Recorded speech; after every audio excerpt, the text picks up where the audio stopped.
Yo, c'est Migroïne. Aujourd'hui, on va essayer ensemble de créer le roster de Battle Stadium. D-O-N. le 2. Alors, pour ceux qui savent pas, du coup, Battle Stadium DON, c'est un Smash-like avec les univers de Dragon Ball, One Piece et Naruto. Et c'était plutôt cool comme concept, à vrai dire. J'y ai joué un peu et du coup, c'était plutôt cool.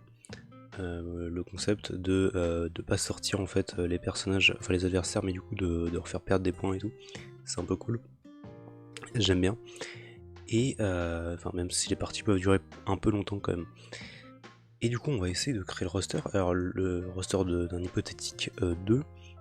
Alors du coup normalement je mettrai le roster original à l'écran actuellement. Qui était un peu qui était intéressant au final. Mais qui était quand même un peu bizarre par endroit. Notamment dans One Piece où il y avait absolument zéro méchant. Là où du coup dans Naruto... attends, merde. Donc j'y pense de mémoire, je crois qu'il n'y en avait pas en fait. Je l'ai pas à l'écran. Mais dans Dragon Ball du coup par exemple il y avait Freezer, Cell et Boo. Ce qui est déjà un peu mieux. Et donc pour ce roster... Alors évidemment d'ailleurs, hein, je le précise avant qu'on commence réellement, créer un roster d'un hypothétique jeu de combat. C'est pas nouveau, c'est pas un concept que j'ai inventé, et je prends en fait d'ailleurs le concept de la chaîne, j'ai oublié le blaze, je le mettrai à l'écran, mais c'est quelqu'un qui fait justement des builds de roster. Et j'ai trouvé le concept cool, du coup je me suis dit pourquoi pas en faire un.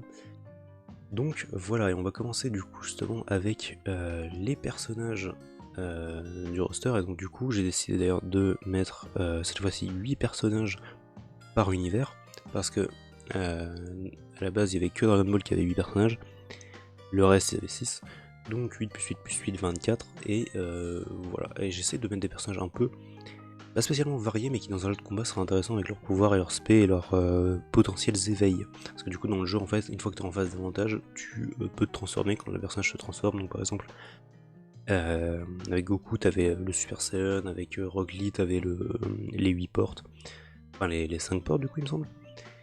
Donc voilà. Et du coup on va commencer par les personnages évidents.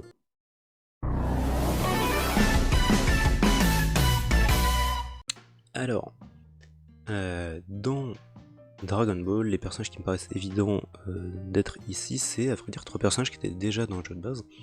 Donc Goku, Vegeta et Gohan. J'ai pas précisé d'ailleurs, mais le but de ce roster, c'est d'essayer d'avoir le roster le plus récent possible, avec des exceptions. Il y a des exceptions sur les deux autres séries, mais voilà, ici c'était vraiment le but. Et donc du coup là on a Goku, Vegeta et Gohan avec du coup... Alors le but ça serait d'avoir du coup leurs transformations les plus récentes, donc genre Ultra Instinct, Ultra Ego et Beast. Mais voilà, leurs anciennes formes sont pas enlevées, comme par exemple les CJ Blue ou le potentiel éveillé ou le Super Saiyan, peu importe, pour Gohan. mais voilà, ça sera intéressant. Et c'est 3 personnages qui étaient déjà dans le jeu de base effectivement, mais sous d'autres formes, parce que du coup c'était au max saga genre de Cell basiquement, et d'après leur costume. Donc voilà, ça me paraissait évident, hein, Goku et Vegeta. Après Gohan c'est un choix en somme, mais ça me paraissait honnête de le mettre. On va passer d'ailleurs à un autre univers pour le coup.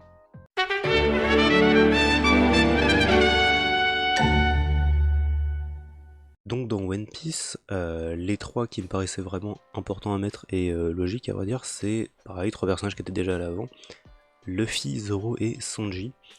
Voilà, le Monster Trio. Finalement, ça me paraît logique.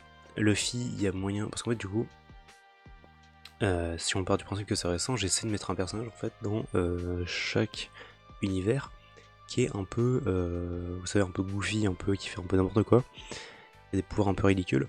Et donc du coup, Luffy en tant qu'éveil, il aurait... enfin, en face d'avantage, du coup, il aurait peut-être le Gear 5. Donc ça me paraît honnête, vu que le Gear 5 il fait un peu n'importe quoi. Et voilà, c'est cool.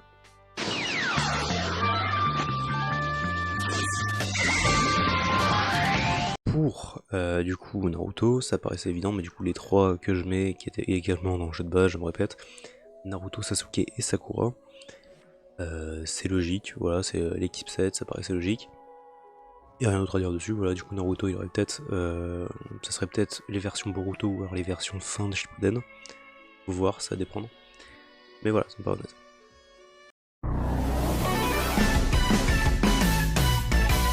De retour, on va parler pendant un peu des personnages de support, donc les personnages qui sont là, qui sont à côté, qui font plaisir, que les fans apprécient, d'autres moins. Alors du coup pour Dragon Ball j'avais Piccolo qui du coup est un élément majeur du coup du dernier film, donc ça me paraît honnête de le mettre dans ce jeu. Et voilà pareil, hein, je sais pas s'il était dans le jeu de base, à vérifier, mais... Et il était dans le jeu de base, j'en ai. En tout cas voilà, du coup il a pas mal de techniques un peu cool. Les bras par exemple, le Makaku pose, ce genre de choses. C'est toujours un peu sympa d'avoir Piccolo dans ce genre de jeu.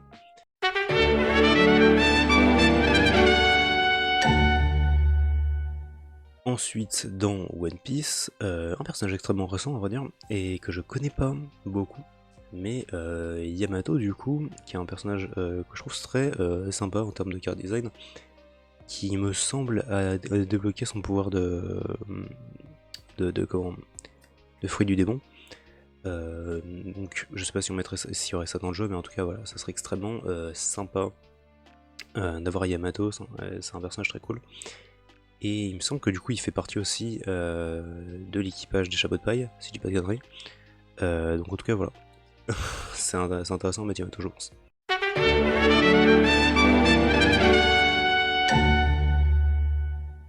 Toujours dans les personnages de One Piece, du coup, en personnage support, on aurait du coup Law. Law qui du coup est un allié des chapeaux de paille et qui a également du coup des pouvoirs très très cool et très variés. Toujours dans sa room certes, mais en tout cas il a pas mal de trucs et je pensais important de le mettre. C'est un personnage important notamment de Kaido. Pardon, pas de Kaido, de Wano, pardon. Dans l'arc de Kaido donc. Et voilà, je trouvais intéressant de le mettre.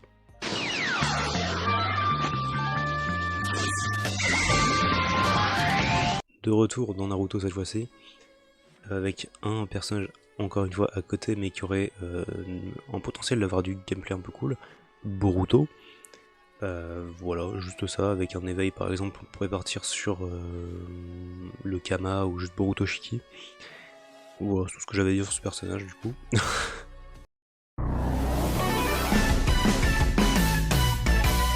De retour dans Dragon Ball, du coup on va commencer à parler un peu des méchants, et du coup là je vais brûler les méchants parce que du coup sur Dragon Ball j'en ai 3. Enfin, c'est pas vraiment un méchant le dernier, mais bon voilà, il a été introduit comme méchant. Donc on aurait Freezer, Moro et Granola. Donc c'est 3 personnages. Alors pour Freezer il était déjà dans le jeu de base, mais sinon 2 personnages pour Moro et Granola qui sont extrêmement récents et qui n'ont pas encore été mis dans un jeu Dragon Ball, donc ça serait intéressant de les avoir là. Et Moro la capacité du coup qui a des pouvoirs magiques en fait, donc c'est toujours intéressant d'avoir ça, et qui du coup aurait énormément de pouvoirs très variés. Granola pareil qui a des pouvoirs de sniper, ce qui serait plutôt cool dans un genre de jeu de combat, ça peut être intéressant, mais si du coup ça serait une sorte de spammer ou quoi. Et Freezer, bah voilà, on ne le présente plus, hein, c'est Freezer qui pourrait du coup avoir son éveil le plus récent. Alors ça n'a pas été encore vraiment très adapté, donc du coup je sais pas si j'ai le droit d'en parler, mais bon voilà, pour ceux qui lisent le manga, vous savez de quoi je parle.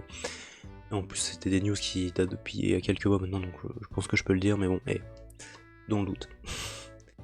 Et Moro du coup il serait en forme vieux, mais vous savez quand il est sur ses... quand il a récupéré un peu d'énergie quand même. Donc quand il se bat contre Goku et Vegeta au début. Cette forme là. Et du coup son éveil ça pourrait être la version plus jeune.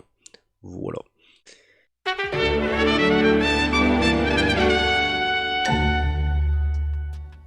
Petit retour du coup sur One Piece, et on va parler des 2 seuls méchants que j'ai mis dans ce roster. Ouais. C'est pas vraiment un méchant pour le deuxième, on va dire encore une fois. On aurait évidemment Kaido, voilà, qui est le personnage, le méchant extrêmement récent. Et voilà, du coup ça paraît évident d'avoir Kaido, même s'il est effectivement un peu grand. Faudrait le voir à la baisse. Mais voilà, bon, c'est Kaido, forcément il est très très cool. Ça me paraissait évident de le mettre, et même impossible de pas le mettre au final.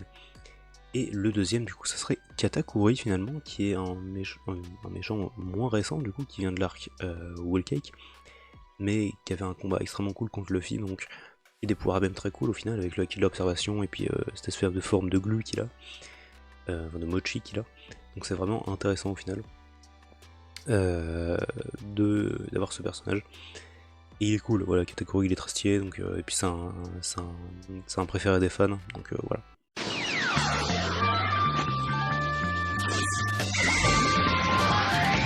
Pour revenir maintenant du coup sur les méchants, encore une fois parce qu'il y a un personnage qui est pas vraiment méchant dans Naruto. On a Ishiki, Momoshiki et Mecha Naruto. Alors Ishiki, j'ai pas forcément besoin de préciser pourquoi, parce que Naruto, il aurait, si c'était le Naruto adulte, il aurait le mode Baryon en mode éveil. Donc Ishiki ça me paraît honnête, et même Ishiki a des pouvoirs très cool au final. Le pouvoir de devenir tout petit, le pouvoir de faire apparaître des trucs, les fameux pieux, les cubes, voilà. Il y aurait énormément d'attaques variées. Momoshiki, ça serait sa version quand il a absorbé Kinshiki. Donc pareil, il a pas mal de techniques, il a même des répulsions 16, ce genre de trucs. Ce genre d'attaque un peu cool. Et ces espèces de grosses bestioles qu'il peut invoquer.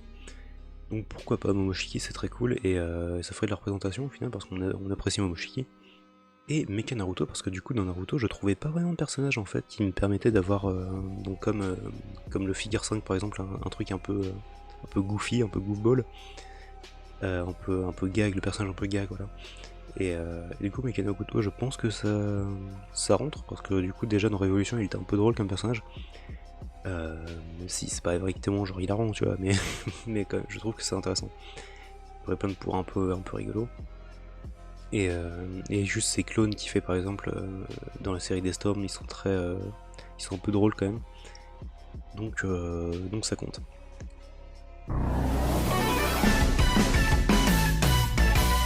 Et donc, du coup, on passe sur les personnages secrets qu'il faudrait débloquer en terminant un arcade, enfin, disons le mode arcade avec tous les personnages de l'univers pour avoir ce personnage secret.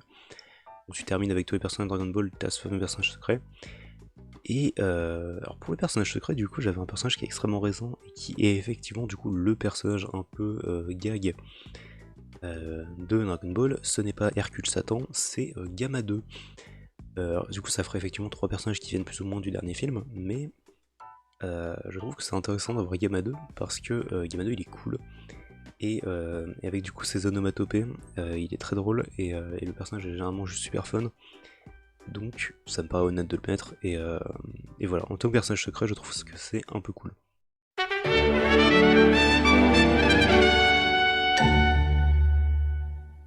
Pour One Piece, le personnage secret, pas trop de surprise à ce point-là, ça serait Shanks évidemment, voilà. Shanks c'est un personnage extrêmement puissant dans la série, et du coup en personnage secret ça fonctionne. Voilà, et surtout du coup il revient un peu, du coup ce que j'ai suivi dans l'anime et dans le manga, et il revient sur le devant de la scène et c'est intéressant. Voilà, et on aime Shanks, à vrai dire.